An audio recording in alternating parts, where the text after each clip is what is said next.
Presiden Amerika Serikat Joe Biden memaparkan 3 pesan utama kepada Presiden Joko Widodo dan pemimpin dunia lainnya untuk melawan pandemi COVID-19 yang masih berlangsung.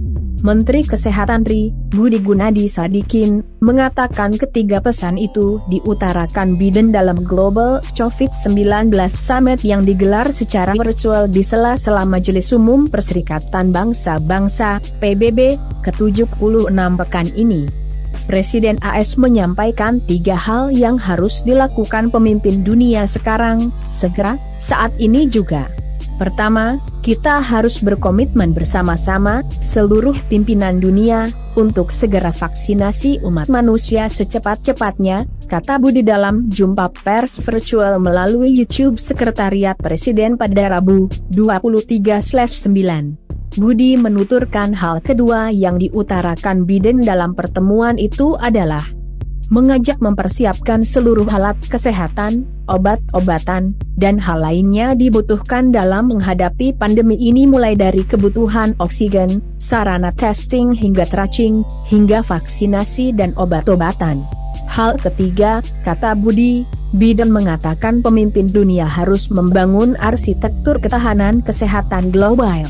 Kita harus mempersiapkan bagaimana pembiayaan kesehatan dunia bisa ditata lebih baik sehingga kalau ada negara di dunia alami masalah kesehatan bisa segera dibantu, sama seperti ketika ada negara yang tengah kesulitan keuangan yang bisa dibantu badan internasional seperti IMF, ucap Budi. Budi mengatakan Jokowi menjadi satu dari 4 pemimpin negara di dunia yang diundang secara pribadi oleh Biden untuk menghadiri Global COVID-19 Summit tersebut. Jokowi, kata Budi, diundang Biden dalam pertemuan itu untuk memberikan masukan bagaimana dunia bisa segera mengatasi pandemi COVID-19 yang telah berlangsung setahun lebih.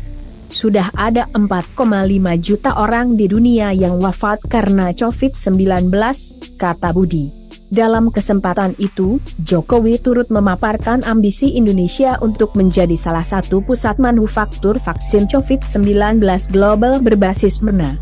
Menurut Budi, pusat produksi vaksin penting demi bisa membantu mempercepat penyebaran vaksin dan imunisasi umat manusia di dunia.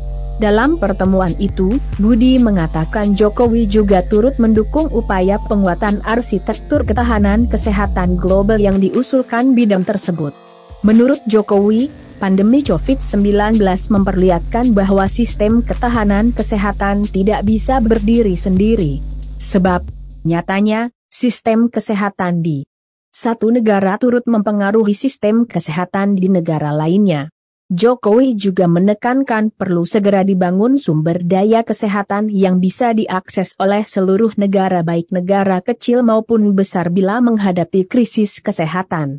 Sama seperti sistem ketahanan keuangan global yang dibangun dalam bentuk mekanisme IMF yang tata kelolanya jelas, partisipasinya jelas, dan sudah terbukti menyelamatkan kondisi keuangan baik secara fiskal maupun moneter di negara-negara berkembang, kata Budi. Indonesia merasa perlu dibangun sistem pendukung ketahanan kesehatan global yang mirip dengan sistem IMF ini, paparnya menambahkan. Dalam kesempatan itu, Jokowi juga menekankan pembentukan standar protokol kesehatan global demi melindungi aktivitas lintas batas negara seperti standar vaksin dan pemeriksaan COVID-19.